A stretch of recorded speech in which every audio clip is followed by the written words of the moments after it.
guess he didn't want me to give this speech. He just... Thank you so much. Hello. Thank you. Hello to my big, beautiful, blended family up there. I love you so much. Aren't you proud of Cole? Wow. And a special shout out to my mother. I see you. My mother is the only person in the whole world who thinks Kamala is the lucky one for marrying me. And to Kamala, who, well, we just saw where she is. She's out on the trail listening to and talking with voters. Honey, I can't wait for you to come back to Chicago because we're having a great time here.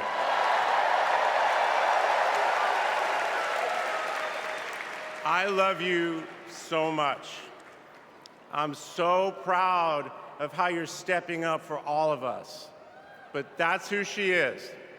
Wherever she's needed, however she's needed, Kamala rises to the occasion. And she did it for me and our family. And now that the country needs her, she's showing you what we already know. She's ready to lead. She brings both joy and toughness to this task, and she will be a great president we will all be proud of. Now, I'm the son of two Brooklynites, Mike and Barb. They've been together almost 70 years. My dad worked in the shoe business in Manhattan, and he moved our family out to New Jersey. Where's New Jersey? I see you out there. When I was a little kid. And in a lot of ways, I had a typical Jersey suburban childhood. I biked around the neighborhood. I took the bus to Hebrew school. And I rode to Little League practice in the way back of my coach's wood-paneled station wagon. And if we did well, we got to have a Slurpee after. In my neighborhood, everyone left their garage door open. Wherever you ended up at dinner time, that's the family that fed you. Everyone took care of everyone else. And the guys I grew up with are still my best friends. The group chat is active every day, and it's probably blowing up right now, guys. When my dad had to get a new job, we moved across the country to LA. Money was tight. Hey, California.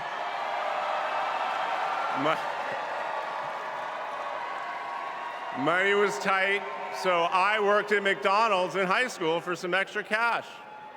Not only was I Employee of the Month, but I still have the framed picture, which you just saw, and there was a ring, golden arches and all.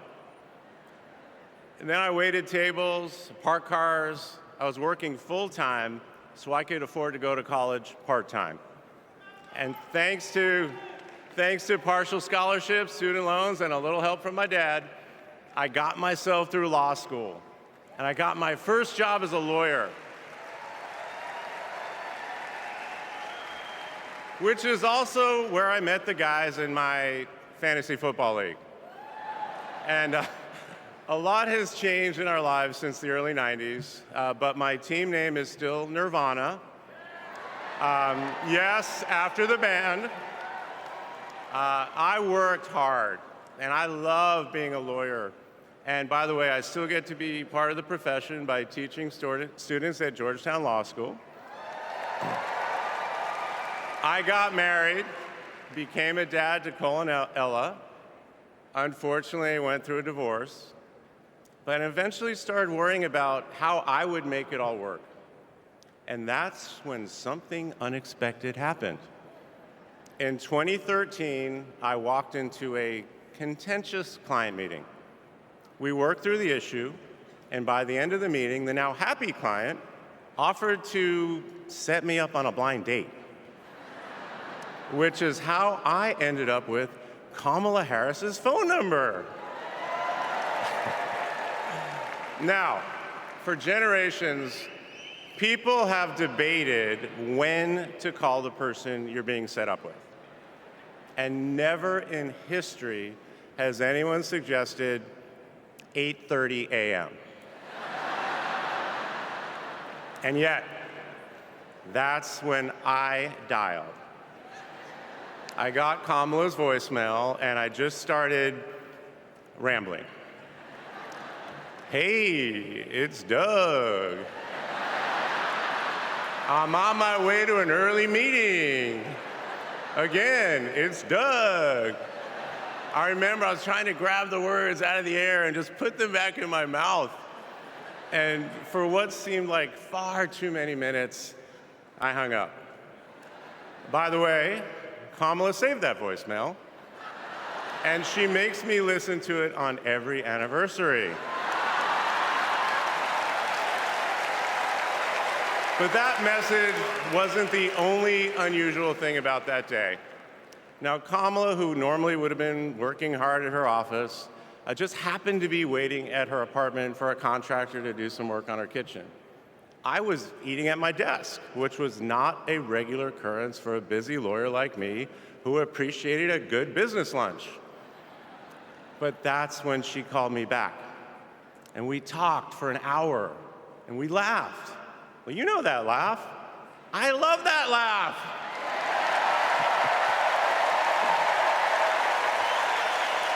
And maybe that counted as our first date. Or maybe it was that Saturday night when I picked her up and told her, buckle up, I'm a really bad driver. Because you can't hide anything from Kamala Harris, so you might as well own it. And as I got to know her better and just fell in love fast, I learned what drives Kamala. And it's what you've seen over these past 4 years, and especially these past 4 weeks. She finds joy in pursuing justice. She stands up to bullies just like my parents taught me to. And she likes to see people do well, but hates when they're treated unfairly.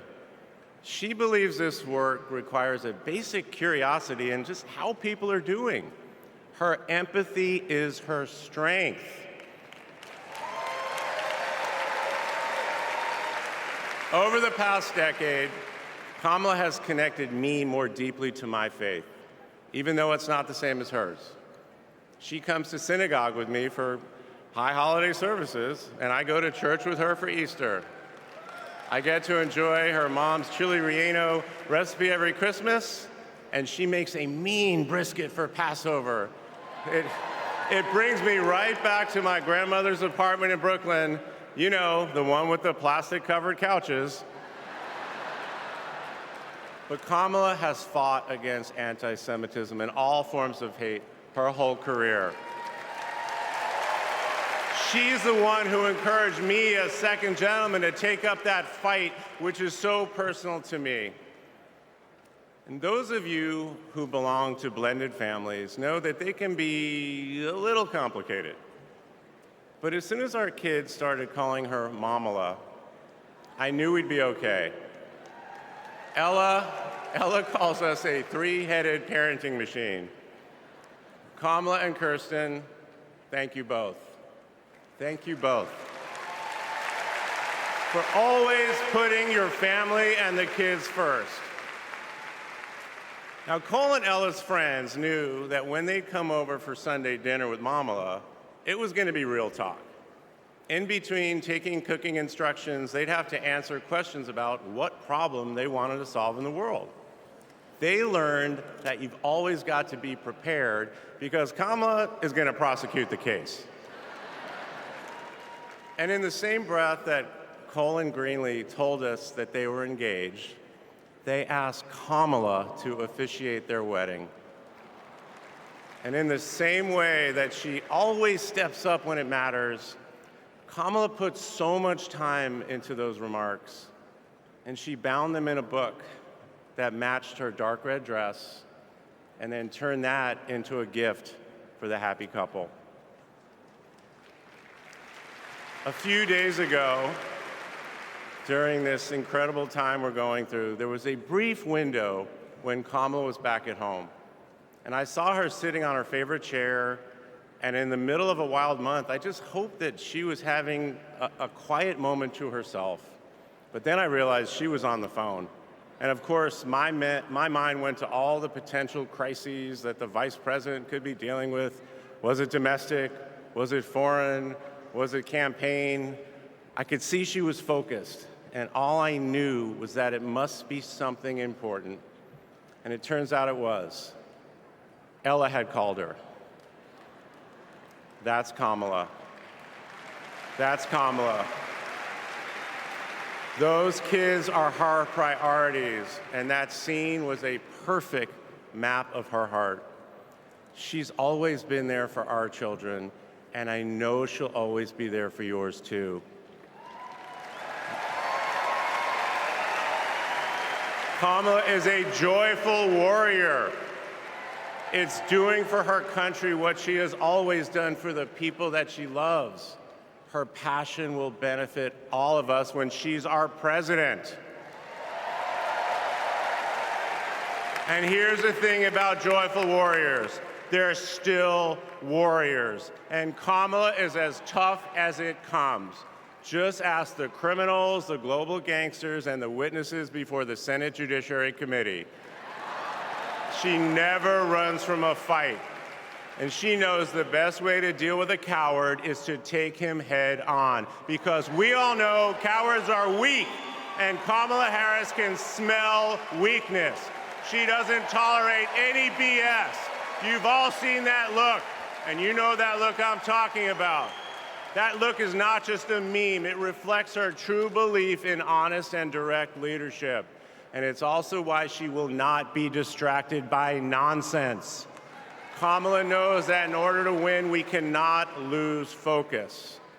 America, in this election, you have to decide who to trust with your family's future. I trusted Kamala with our family's future. It was the best decision I ever made. This Thursday will be our 10th wedding anniversary, which I know it means I'm about to hear that embarrassing voicemail again. However, that's not all I'll be hearing. That same night, I'll be hearing my wife, Kamala Harris, accept your nomination for President of the United States. And with your help, she will lead with joy and toughness, with that laugh and that look, with compassion and conviction. She'll lead from the belief that wherever we come from, whatever we look like, we're strongest when we fight for what we believe in, not just against what we fear. Kamala Harris was exactly the right person for me at an important moment in my life. And at this moment in our nation's history, she is exactly the right president. Thank you so much.